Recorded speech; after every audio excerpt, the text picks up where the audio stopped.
Le Grand Matin Sud Radio, 7h-9h, Jean-Jacques Bourdin. Témoignage ce matin sur l'antenne de Sud Radio et pensons au peuple libanais. Nous sommes avec Yam Yared, qui est libanaise, qui vit à Beyrouth. Bonjour. Bonjour. Merci d'être avec nous. Vous êtes où à Beyrouth ? J'habite à Baabda, sur la colline qui surplombe l'aéroport, qui surplombe un peu Beyrouth sur tout ce qui est de gauche à droite, l'aéroport et la banlieue sud de Beyrouth. Et la banlieue. Donc vous n'êtes pas très loin de la banlieue sud de Beyrouth ? À 2 kilomètres à vol d'oiseau, oui. À 2 kilomètres. Comment vit-on aujourd'hui à Beyrouth ? Écoutez, très mal. Très très mal. Déjà, sachez que, à savoir que depuis le 7 octobre, si vous voulez, nous sommes sous pression déjà dans le sud et dans le ciel, puisque nous avons droit à l'aviation israélienne, les drones. De toute manière, c'est pas depuis seulement le 7 octobre, depuis très, très longtemps déjà. Le ciel est toujours surveillé, donc nous avons toujours cette crainte de ne pas savoir à quel moment notre sort sera décidé sans nous. Et là, tout à coup, quand ça a commencé à avoir lieu, tout le monde, les premières remarques, c'est ça y est, c'est en train d'arriver. C'est-à-dire, ça y est, c'est en train d'arriver, c'est en train de toucher Beyrouth, parce que le sud était déjà touché depuis un an. Le sud est vidé de ses habitants. Nous avons des déplacés partout dans Beyrouth. Et là, maintenant, même toute la banlieue sud, d'un coup, en une semaine, s'est vidée de tous ses habitants. Donc le Liban est en plein changement aussi, je dirais, dans la capacité de quelques institutions qui ouvrent leurs portes pour accueillir ce flot de déplacés, car je n'aime pas dire réfugiés. J'espère que à un moment donné, je n'ai pas beaucoup d'espoir que pourront rentrer chez eux, peut-être dans la banlieue sud, mais pour ce qui est du sud du Liban, voilà, je ne sais pas qu'est-ce qui va advenir dans les prochaines semaines et les prochains mois. Oui. Nous sommes très inquiets en fait, très très inquiets, et la situation est glauque en fait. Si vous regardez depuis mon balcon la banlieue sud la nuit, c'est assez flippant. Toute la région de la banlieue sud, en fait, c'est comme une espèce vous avez des éclairages la nuit, donc des maisons habitées, mais juste au niveau de la banlieue sud, il y a un trou noir. Parce qu'il n'y a plus une seule maison qui est habitée, donc il n'y a plus de lumière en fait. Donc toute la banlieue sud est éteinte. Donc c'est assez symptomatique de la situation. Et voilà, hier j'étais dans une école qui accueillait autant que faire se peut sur des locaux un peu abandonnés. Donc vous comprenez bien que si ces locaux ne servent pas à l'école, c'est que ce sont des locaux assez vétustes et qui accueillent autant que faire se peut des familles qui n'ont pas d'endroit, qui dorment dans les rues, qui dorment dans les voitures, qui dorment sur les trottoirs. Donc ils accueillent autant que faire se peut. Et donc juste voilà, il y a des malades, il y a des gens qui sont très critiques, qui ont des cancers. Et l'une des familles me disait, il fait très chaud actuellement. Donc ils n'ont même pas de quoi voilà. Donc j'ai dit, mais pourquoi vous n'allez pas chez vous à la maison pour ramener le nécessaire? Elle m'a dit, mais on n'ose même pas aller pour 10 minutes ramener des affaires. Donc l'idée, c'est la suivante, c'est on ne sait pas à quel moment il y a quelque chose qui pète en fait. Parce que voilà, on n'a pas de préavis, même si ils envoient des tracts où ils annoncent leur frappe avant. En fait, ils annoncent leur frappe avant. C'est sympa d'annoncer sa frappe avant. De la part, c'est horrible. Parce qu'ils annoncent leur frappe, ils ont 2 minutes ils n'ont pas 2 minutes, ils ont 2 heures pour dégager.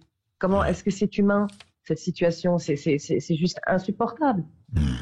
De nouveaux quartiers de Beyrouth ont été bombardés dans la nuit. Vous avez entendu cela, Yam Yared? Nos quartiers à nous, les quartiers qui sont bombardés, c'est des points très ciblés. Oui. On va dire, mais avec une dose. Était visé le FPLP d'ailleurs, des dirigeants du FPLP, qui est un front palestinien. Oui, cette nuit. Cette nuit. Oui. Dans le centre de Beyrouth d'ailleurs. Dans le centre de Beyrouth, non, mais ce n'est pas seulement la banlieue sud. Oui. Et non, ce n'est pas seulement. On ne sait pas en fait ce qu'ils vont bombarder. On ne sait pas où sont les QG finalement. On sait plus ou moins, mais on ne sait pas. Et l'autre problème aussi, c'est que voilà, ils ciblent des représentants du Hezb et des représentants de figures politiques qu'ils veulent abattre, mais ces gens-là, ils sont parmi la population. C'est-à-dire que quand ils envoient voilà.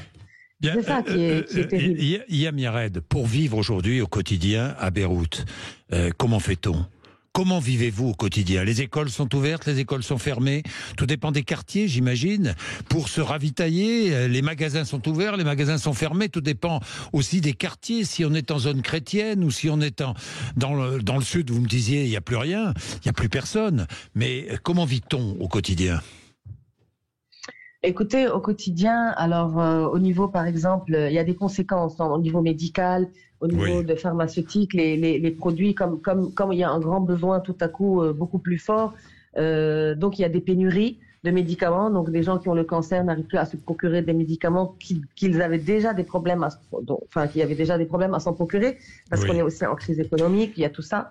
Donc, on fabrique du sens. Cette société, quand même incroyable. Pour moi, c'est une société assez miraculeuse. C'est vrai. Où, malgré les dissensions intestines entre communautés, parce qu'en fait, on habite beaucoup par agglomération communautaire, on va dire. Bien sûr. Des régions à majorité chrétienne, des régions à majorité chiite, des quartiers aussi.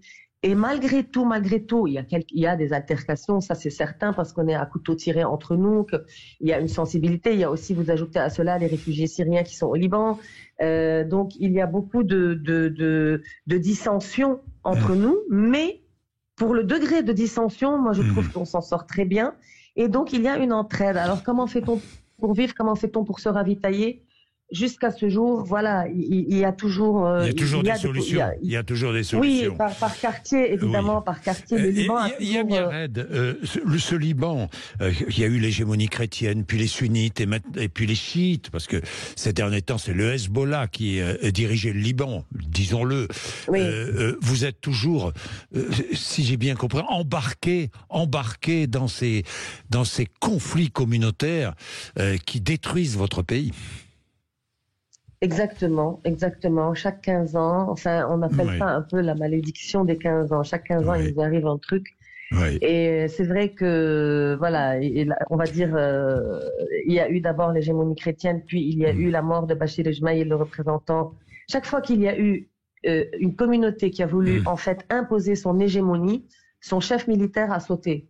C'était avant avec Bachir el-Jmaïl, maintenant après avec Hariri qui représentait les sunnites, et maintenant c'est Hassan Nasrallah. Alors quel va être l'avenir du Liban avec cette réalité-là? Soit on est un peu plus à force égale, à puissance politique égale tout à coup, et on se met à une table et on fabrique une union nationale qui fait sens.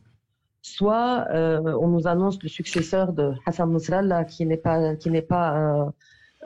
qui s'appelle Safi Eddin et enfin, je ne sais pas en fait vers quoi on va. Yam Yared, vous avez entendu parler, est-ce que sur les chaînes de télévision libanaises ou radio, on parle des obsèques de Nasrallah? Quand seront-elles organisées? Est-ce qu'on sait? Alors c'est un peu trouble, on nous dit ça aujourd'hui, mais on n'a pas... Bon. Oui, parce qu'en fait, je pense qu'ils ont peur. Ben oui, bien sûr. Bien, merci dans tous les cas, Yam Yared, pour ce formidable témoignage, et nous nous permettrons de vous rappeler dès que nous le pouvons, surtout dès que vous le pouvez. Il est 7h20, le rappel des titres de l'actualité, Laurie Leclerc.